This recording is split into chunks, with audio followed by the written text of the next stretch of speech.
Japan Society NYC offers Connecting the World Strong Manga Anime webinar. Last night, the Japan Society of New York City gave the live stream Japanese pop culture Connecting the World Strong Manga Anime. It was moderated by Bill Sotsui, runner Japanese popular culture and globalization and star manga creator and content production group manager Mixi, Incorporated Julia Meckler and Japanese American writer Roland Kelts. It was the last segment of the part of the Living Tradition series, which is co-presented by Portland Japanese Garden and supported by the Japanese government. Even if you missed the live stream, you can still watch the video. I think it's arguably that the mainstream came to anime and manga, Kelts noticed. Partly that's because of the explosive fanbase outside of Japan.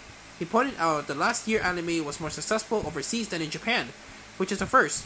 There's explosive growth in manga, especially we know that anime is showing up on all kinds of streaming platforms. Manga has just gone through the roof. He talked about some key Japanese traditions, like scrolling paintings and woodblock printing. That in the manga, and in the anime and manga are hybrid art forms because when they come from Japan, they have many Japanese influences. They have also been influenced by the West.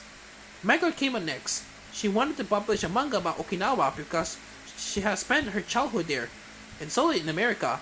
So she had hoped to sell it in Japan, and mentioned that anime and manga have few to no protagonists from Okinawa. She gave a brief history lesson on Okinawa and the American influence on it after World War II. She noted that anime and manga has not had the same hold of Okinawa as elsewhere in Japan, and the residents of Okinawa got more into them after seeing the interest of American service members. Sotsui commented that kids had gone from drawing stick figures to drawing in the manga style. It is led to a discussion of what makes anime stand apart.